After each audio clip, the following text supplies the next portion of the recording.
Então vamos abrir o livro Evolução em Dois Mundos, os dois médiuns Francisco Cândido Xavier, Valdo Vieira, o espírito de André Luiz. Então o livro começa com conceitos de Allan Kardec. Esses conceitos foram todos eles indicados por André Luiz. Primeiro conceito, Livro dos Espíritos. A marcha dos espíritos é progressiva, jamais retrógrada. Segundo conceito, no conhecimento do perispírito está a chave de inúmeros problemas até hoje insolúveis, que está no Livro dos Médiuns. Terceiro conceito está no Evangelho segundo o Espiritismo. O Espiritismo mostra que a vida terrestre não passa de um elo no harmonioso e magnífico conjunto da obra do Criador. O quarto conceito está no céu e inferno.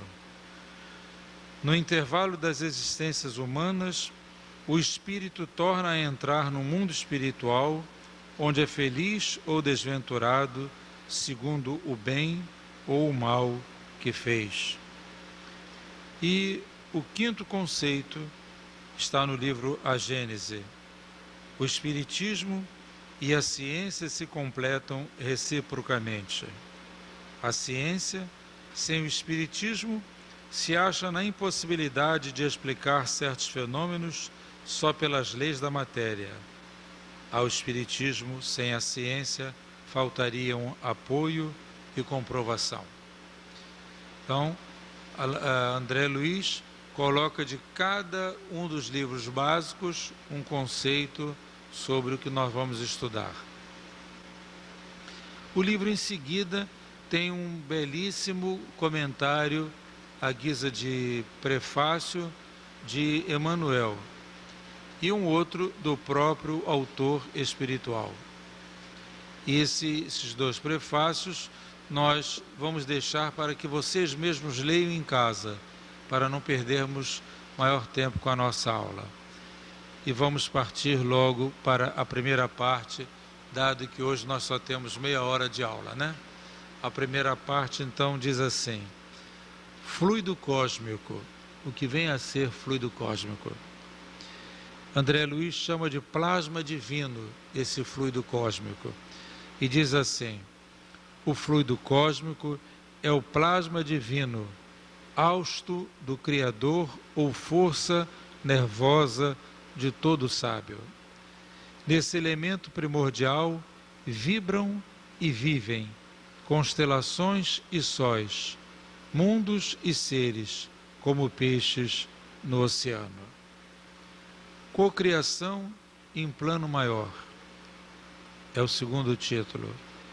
É nessa substância original que, ao influxo do próprio Senhor Supremo, operam as inteligências divinas a ele agregadas em processo de comunhão indescritível, os grandes devas da teologia hindu ou os arcanjos da interpretação de variados templos religiosos, extraindo desse hálito espiritual os celeiros da energia com que constroem os sistemas da imensidade em serviço de cocriação em plano maior, de conformidade com os desígnios do Todo Misericordioso, que faz deles agentes orientadores da criação excelsa.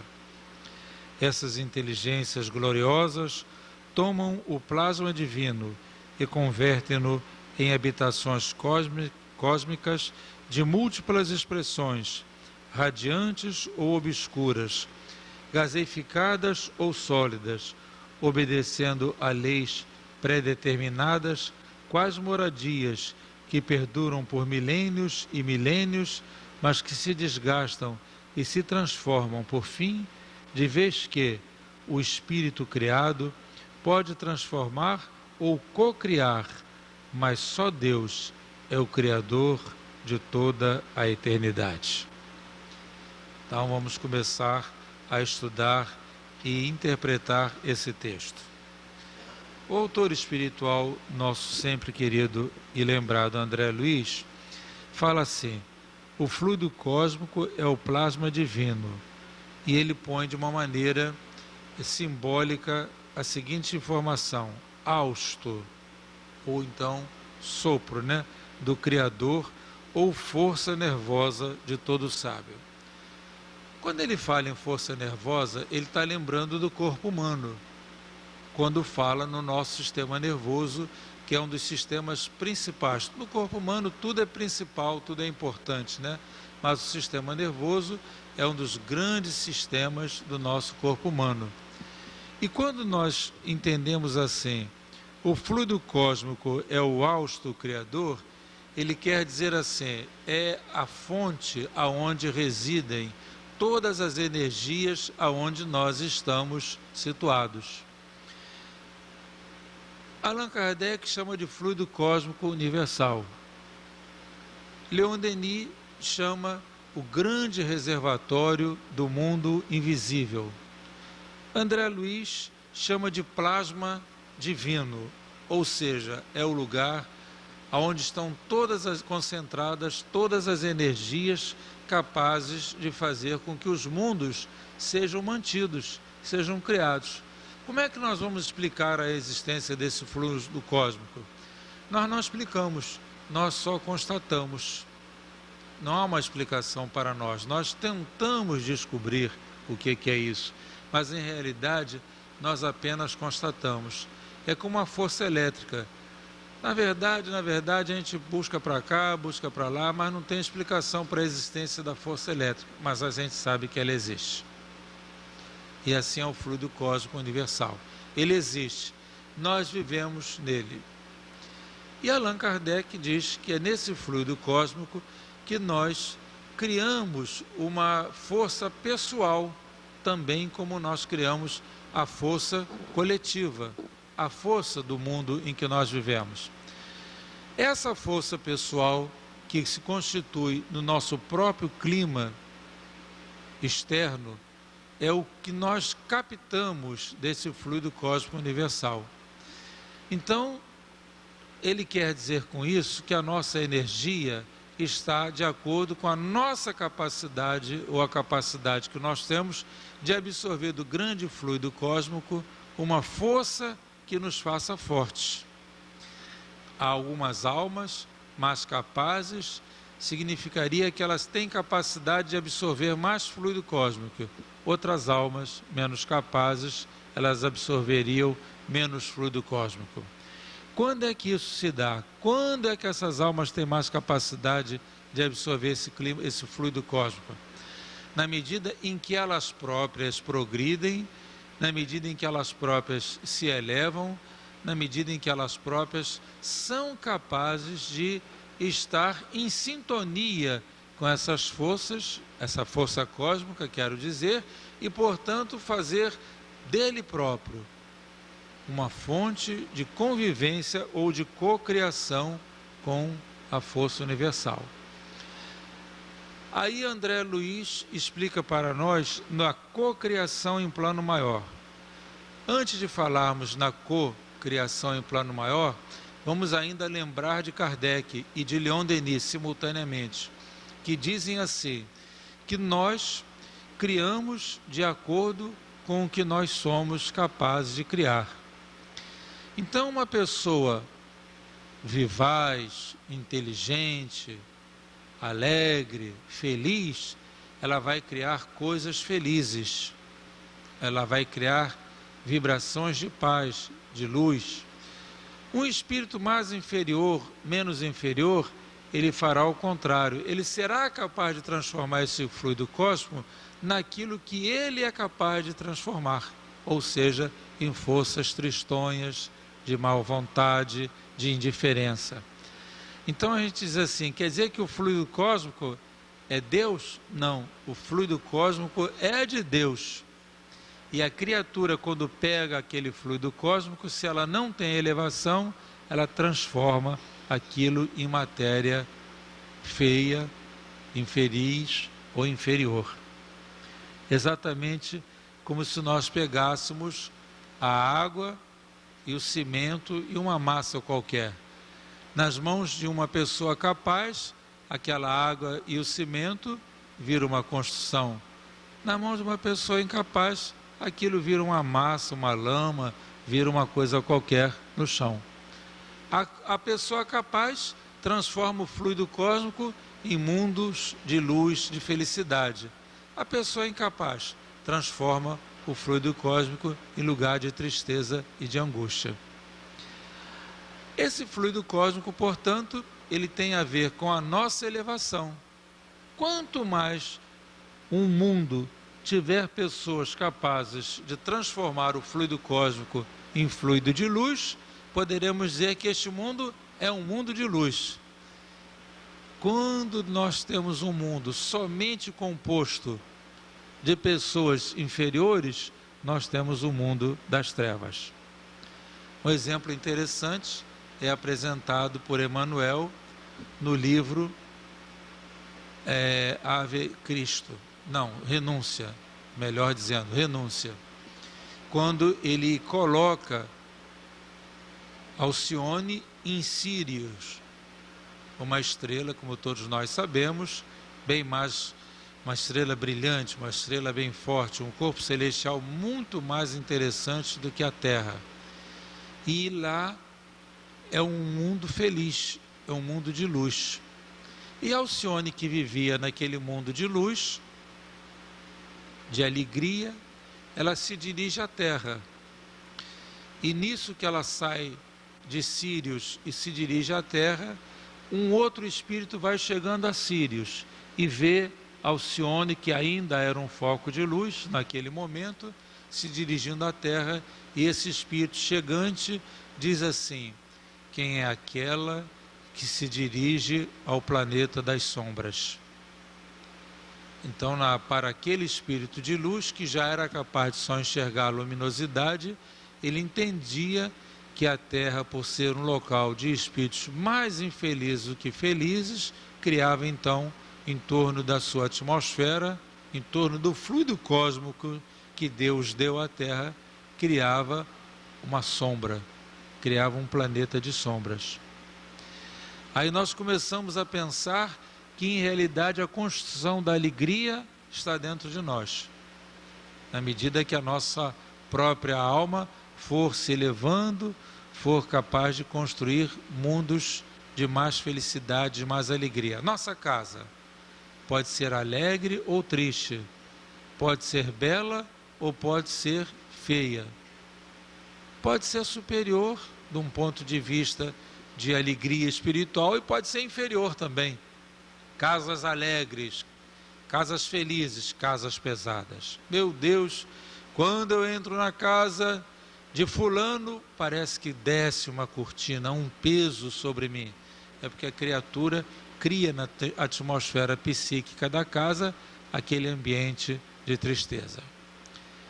E quando é o contrário, quando nós todos criamos alegria na nossa casa, a casa é alegre, mas existe uma pessoa, uma única pessoa capaz de criar uma atmosfera de tristeza. Aquela pessoa se assemelha a um ponto negro num ambiente de claridade. Então nós chegamos na casa, entramos na casa, cumprimentamos a todos, vemos todos felizes, e lá num canto, como que emburrado, como tristonho, como que angustiado, uma única pessoa, e a gente diz assim: o que é que há com ela? O que é que ela tem? Sei lá, ela está lá aborrecida, está lá com os azeites dela, como se costuma dizer. Então aquela pessoa se constitui num foco de inferioridade, que poderá se irradiar em mais inferioridade se as outras pessoas entrarem na faixa dela. Quando se diz, fulano entrou na faixa de Beltrano, aí foi aquela confusão no ambiente. Significa que todo mundo entrou na faixa do fluido cósmico pesado, do fluido cósmico sofredor, do fluido cósmico horrível. Aí vocês dizem assim, e a Terra? Muitas vezes as pessoas perguntam assim, por que é que existe na Terra formas de vida tão feias como barata. A gente sabe que barata, acho que a única coisa que a barata serve é para formar algum remédio de homeopatia, que eu não vou dizer o nome para vocês, senão vocês nunca vão tomar aquele remédio. Não posso dizer o nome dele, né? Senão vocês vão dizer, poxa, mas de barata, de barata.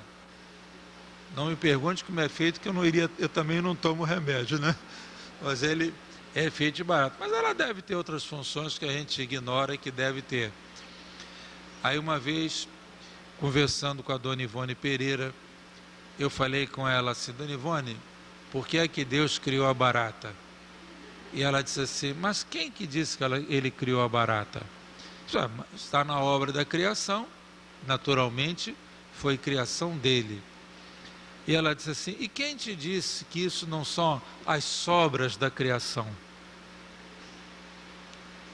Então os espíritos que formaram a terra foram formando os grandes animais e foram dando vida, vida e após vida. E aquelas, há muita forma que é a sobra daquela criação, que aquilo ainda não se acabou com aquilo, porque a criação não se acabou mesmo. Mas, bom, como diz o italiano, se não é vero é bene trovato, quer dizer, se não é verdade é bem imaginoso, né?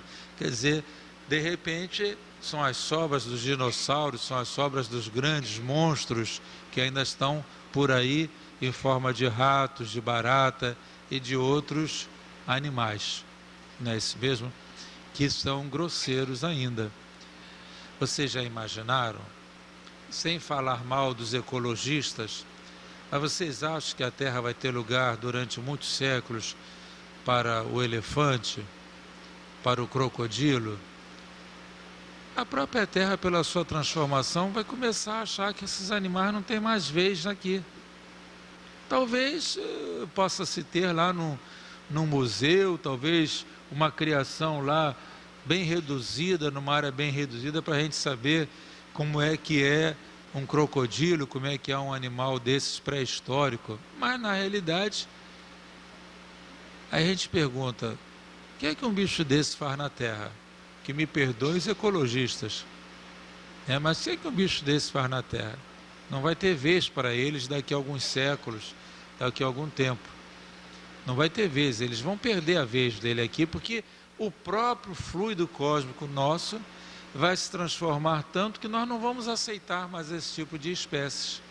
Como nós já fazemos isso, de alguma maneira, quando nós usamos o inseticida para acabar com todos os insetos, para acabar com todas as formas de vida que não nos interessa mais. Então nós vamos transformando aos poucos até aqui as forças que vivem em nosso derredor, até o momento que a gente transforme por nós mesmos. Não haverá nem lugar para um bicho desse sobreviver, até porque a Terra também não terá material que venha, por exemplo, a apodrecer para dar forma de criação para esses animais. Não vamos ter mais isso. A Terra vai ter tanta saúde, vai ser tão rígido, vai ser tão equilibrada as forças em torno dela, que não haverá mais o que se apodreça na Terra para dar forma a esses animais que hoje a gente vê como criação espontânea. Criação espontânea de quê? De um mundo que nós mesmos ainda somos capazes de manter, mas que um dia não manteremos mais. Um dia que nós não teremos mais condições de manter, porque já não nos interessa mais manter. Então isso é um período que nós vamos viver. Quando? Não sabemos quanto tempo demorará isso. Esse tipo de criação que nós estamos participando, como por exemplo, o clone dos animais, já é o começo da cocriação.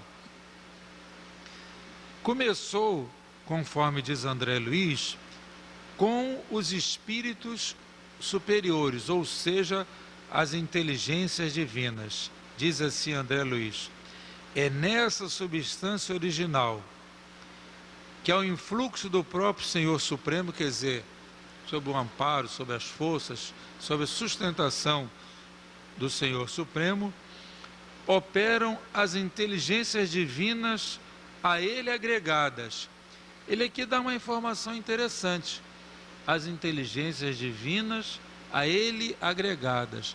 Quer dizer que o espírito perverso ou o espírito mau não tem o poder da criação.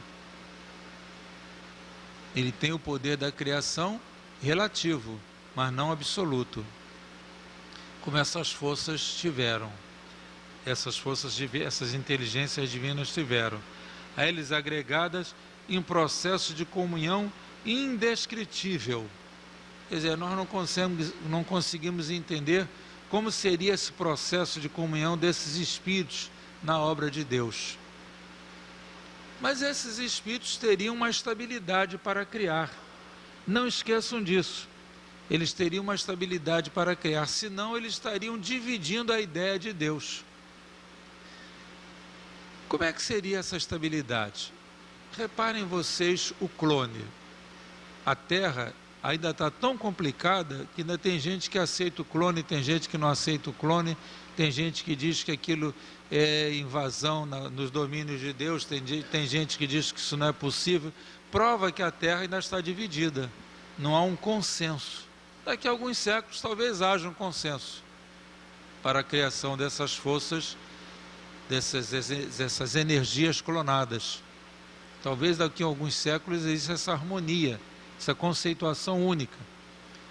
Mas aqui, nessa grande construção do planeta, e aí a gente pode botar a construção do sistema solar, de todos esses grandes sistemas, esses espíritos estavam em processo de comunhão, ou seja, então eles estavam realmente construindo com Deus. Eles estavam, como André Luiz fala aqui assim, ao influxo de Deus, quer dizer, eles não iriam nunca fazer nada que contrariasse a ideia de Deus. Por isso, quando nós dizemos assim, tudo é criação de Deus, não significa que Deus exatamente tenha vindo aqui criar na terra as montanhas, os mares. Esses espíritos operam exatamente em comunhão com Ele, quer dizer, não fariam nada que Deus não aprovasse. Até porque, repito que André Luiz diz, ao influxo, quer dizer, debaixo daquela força, daquela impulsão do próprio Deus. Por isso que a coisa deu certo.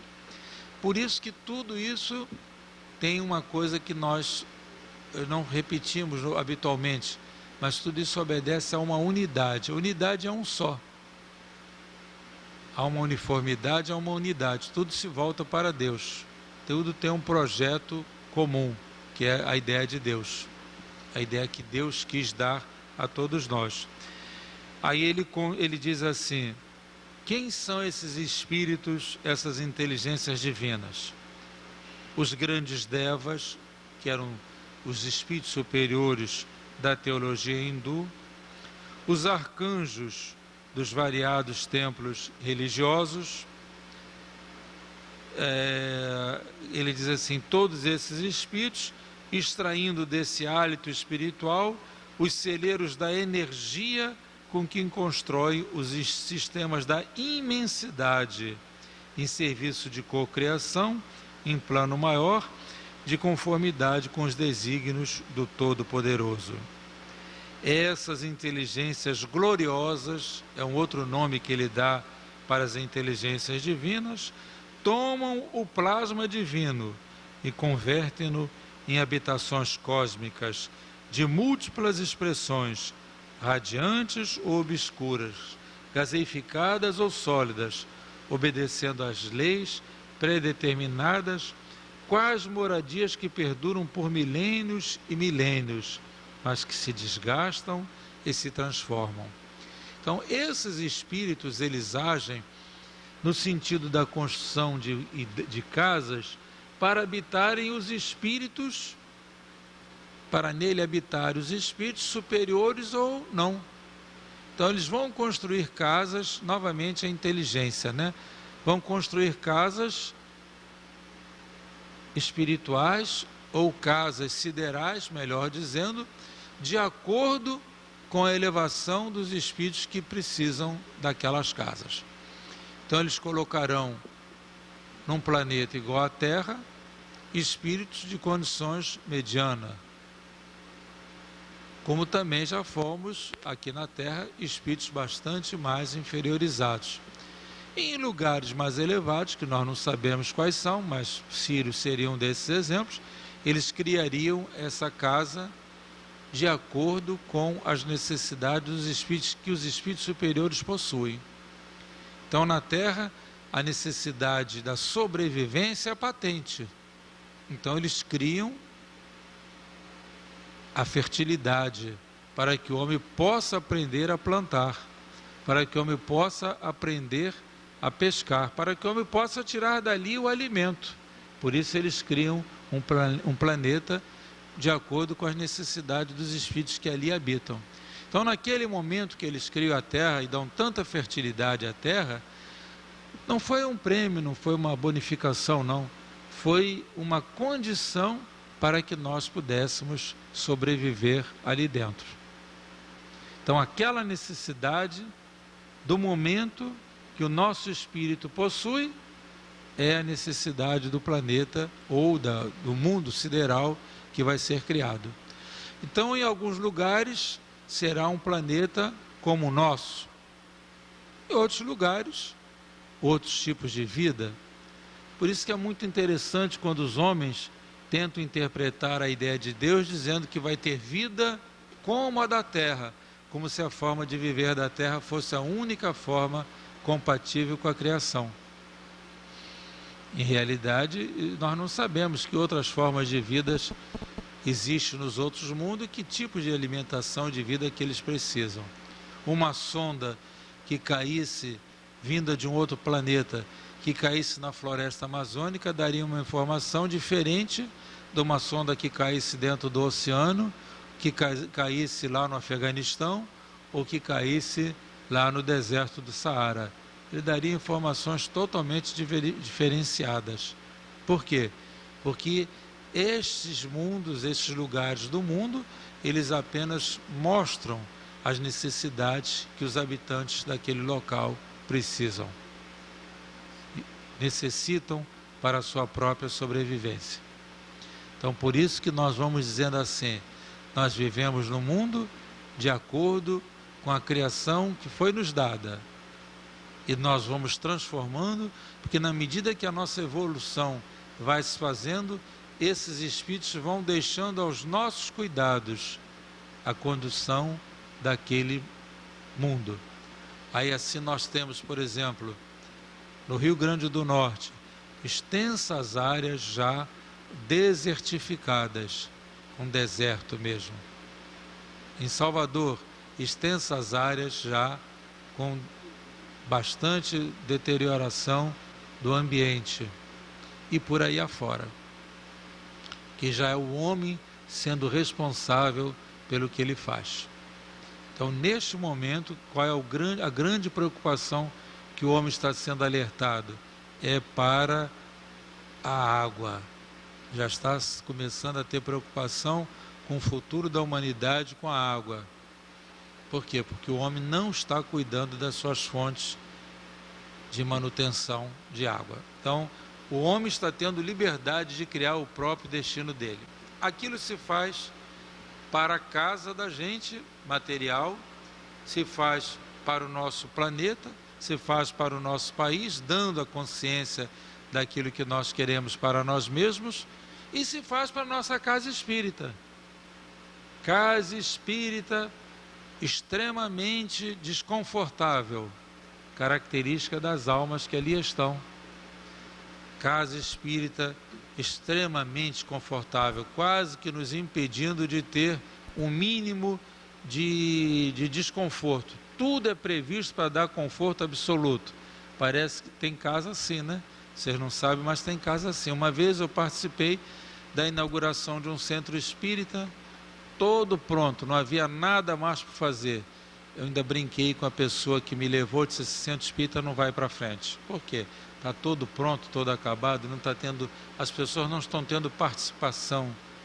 O criador dele já fez tudo pronto, como quem dissesse assim para quem chegasse: você não tem nada mais que fazer aqui, senão assistir aulas. o centro espírita está lá fechado até hoje, porque não houve a participação das criaturas. Elas não deram o seu fluido, elas não transformaram a sua casa, elas não criaram, não participaram da criação das coisas. Então, essa é a base do fluido cósmico. Hoje, como só tínhamos 20 minutos, eu falei o tempo todo e a partir da próxima semana nós vamos abrir a boca e falar. O Alcides tem a primeira pergunta. Pegue aqui esse sorvete, Alcides. E eu não posso falar que isso é um sorvete, que eu estou sendo gravado, né? Diante de tudo que o senhor falou, a gente pode dizer o seguinte, que Deus criou os espíritos e o fluido cósmico universal. Exatamente. E os espíritos trabalharam o fluido cósmico universal. Exatamente. E o nosso é isso exatamente. E nós, na medida que nós vamos adquirindo compreensão das coisas, nós vamos sendo capazes de também nos tornarmos co-criadores, em escala infinitamente menor, mas capazes de criar, sermos co-criadores. As cidades, não somos nós que criamos, não foram os espíritos que criaram, fomos nós que criamos.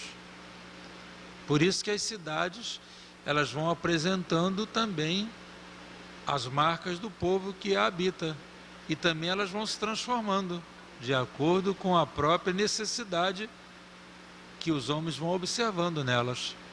Nós estamos fazendo parte dessa cocriação.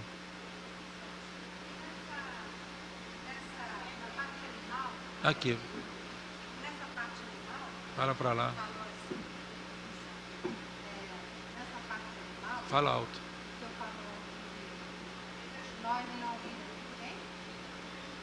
Não, está ligado. É só ligado. Só está ligado, é só falar. Você falou que nessa parte animal, nós, a terra será. Está gravando? Não, está ligado.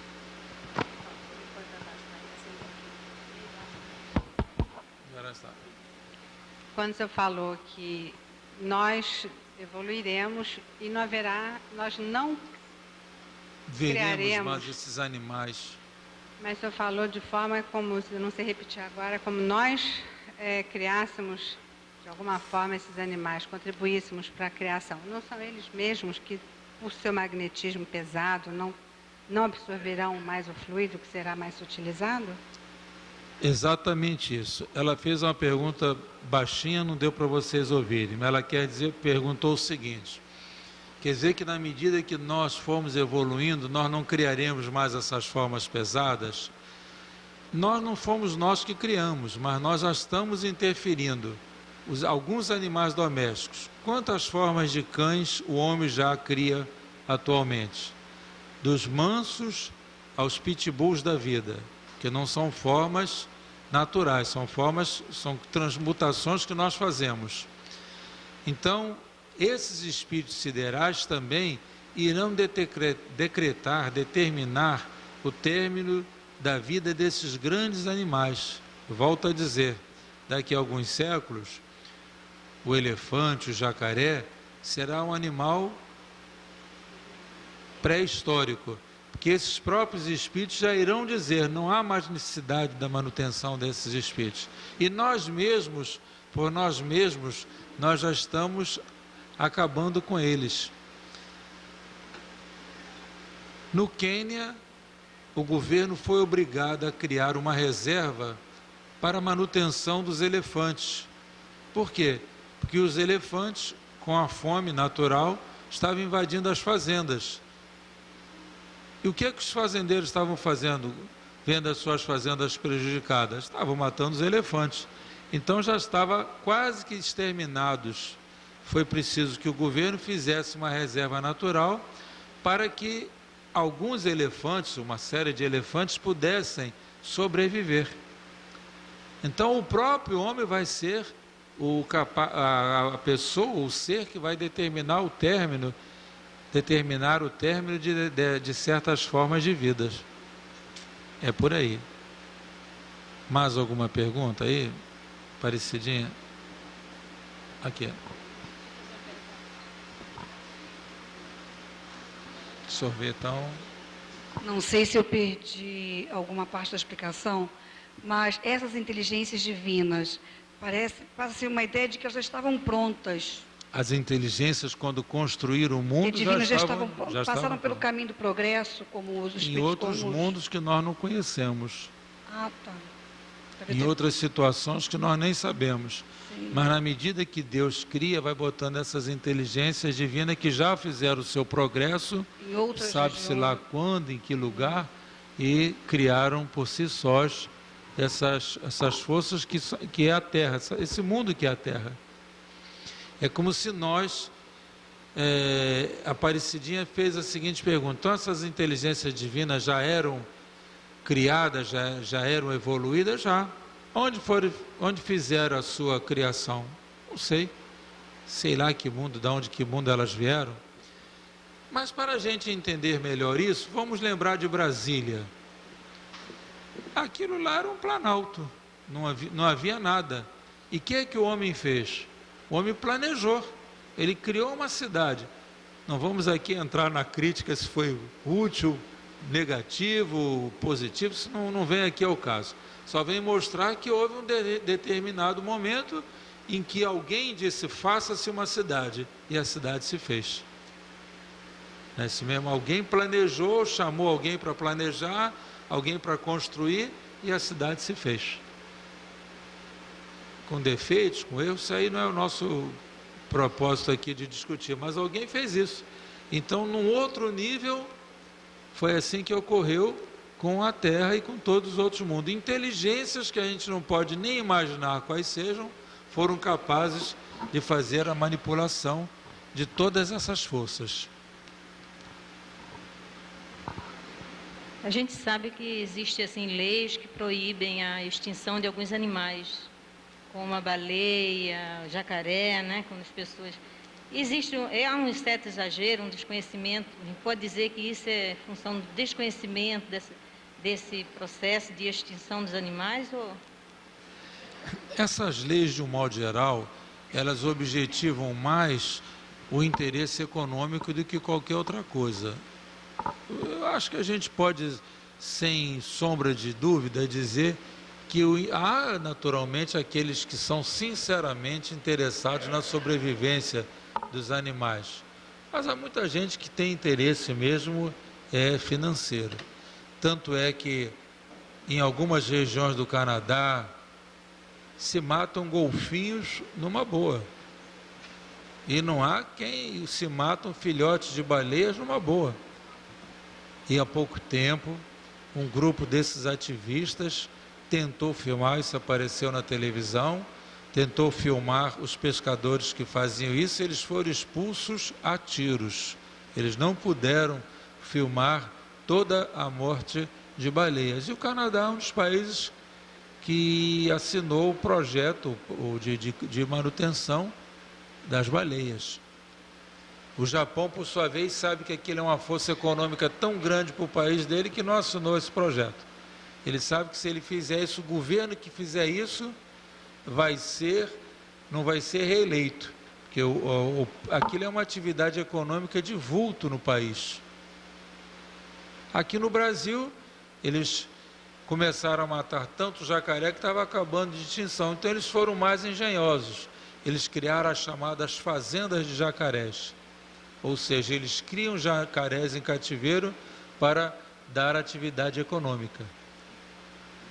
De repente, nós somos mais capazes, né, de resolver os problemas. Seremos mais capazes de resolver os problemas, né? Assim como nós fomos capazes de cortar a zero do nosso dinheiro, de repente nós somos mais capazes de resolver os nossos problemas também, né? De uma maneira simples e objetiva. Agora, quem fizer pergunta tem que pegar aqui o sorvetão.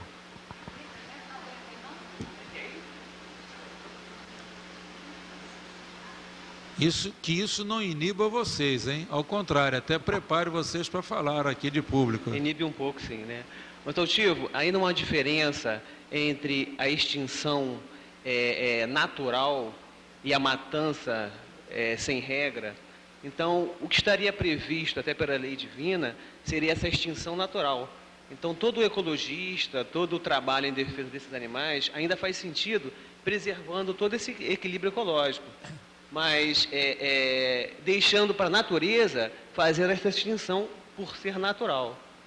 É assim em termos, porque nós temos que... Fica um pouco mais, que você vai continuar a sua pergunta daqui a pouco. É assim em termos, porque o homem está crescendo tanto na ciência que daqui a pouco ele mesmo vai sentir que ele não pode criar indefinidamente jacarés e não deixar indefinidamente os elefantes. Nós temos que descobrir o caminho, nós estamos realmente buscando o caminho.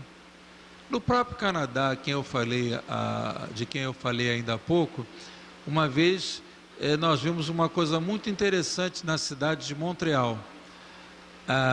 Eles lá faz muito frio, então os pombos no lugar, eles criaram o local para os pombos ficarem durante aquele inverno rigorosíssimo, né? Aquele inverno muito rigoroso. Mas também a proliferação de pombos estava criando caso para a cidade é toda limpa, toda não sei o quê, e vocês sabem que pombo não tem nada de limpeza, né? Então eles fizeram uma coisa muito interessante. Nesse local onde os pombos ficavam, eles começaram a botar uma substância lá na comida do pombo, que eles também chegaram ao ponto de dar comida aos pombos, para evitar que o pombo se procriasse, que eles começaram a dar pílula anticoncepcional para os pombos.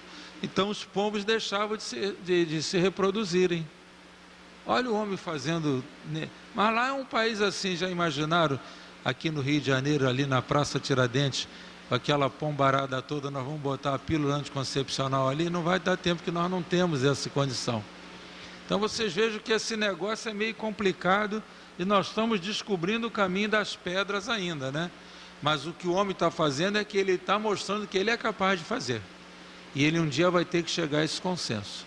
Até ajudando também. Até ajudando.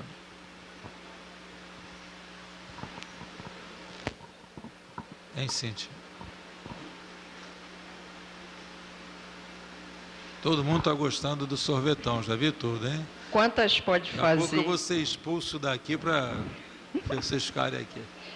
Teve uma aula de Leon Denis, pensamento, e a instrutora nossa estava falando que o fluido cósmico universal seria o pensamento divino, e através dele que Deus tomaria conta, né, saberia dos nossos atos. Isso está em Leon Denis. Está em Leon Denis e está dentro desse conceito aqui. Eles agem em consonância, como ele diz aqui, eles vibram a plasma divino aos do Criador, quer dizer, aquele sopro do Criador. E ele diz aqui mais: ao influxo do próprio Senhor Supremo, operam as inteligências divinas a ele agregadas. Quer dizer, esses espíritos estão fazendo isso em nome de Deus. De Jesus é o referente, é o condutor nosso, né? Para nós é o condutor desse grande projeto, né? Emmanuel diz que nós devemos, não sei se é Emmanuel ou André Luiz, diz que nós estamos numa grande nave espacial que é a Terra, né? Ele usa essa figura de linguagem. Nós estamos numa grande nave espacial que é a Terra, e que nós estamos sendo conduzidos e ao mesmo tempo podendo interferir aqui ou acolá. Mas é como se nós estivéssemos numa grande... Né? O próprio livro diz isso. Onde é que é? Nota ao leitor, né?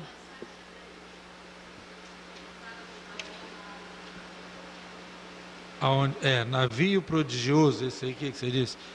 Nesse navio prodigioso a que chamamos civilização, estruturado em largueza de conhecimento e primor de técnica, instalam-se os homens, demandando o porto que já alcançamos pelo impulso da morte.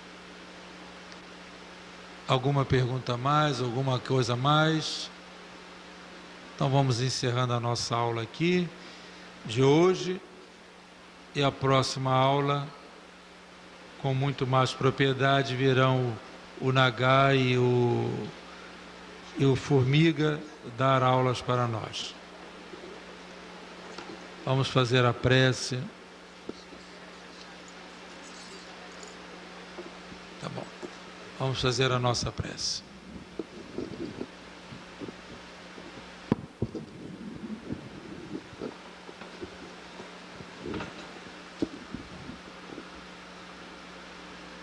Vamos então fazer a nossa prece. Te agradecendo, querido Jesus, pela bênção da oportunidade de aqui estarmos reunidos em Teu nome, dando continuidade ao nosso estudo das obras de André Luiz, onde muito, Senhor, aprendemos. Rogamos as Tuas bênçãos para que possamos continuar assim, Senhor, como nós nos encontramos hoje, com o nosso coração alegre, desejoso de aprender, e aqui estarmos das outras vezes, nas próximas vezes, para dar continuidade a este aprendizado. Que a Tua luz ilumine toda a nossa casa, abençoando a todos aqueles que aqui chegaram com esse mesmo desejo de aprender. E fica conosco, Senhor, conduzindo o nosso pensamento, conduzindo o nosso coração, para que possamos, cada vez mais, nos encontrarmos sempre felizes. Graças a Deus, que em nome de Deus, em nome de Jesus, dos amigos espirituais, em nome de André Luiz, damos por encerrado o nosso estudo da noite de hoje. Graças a Deus.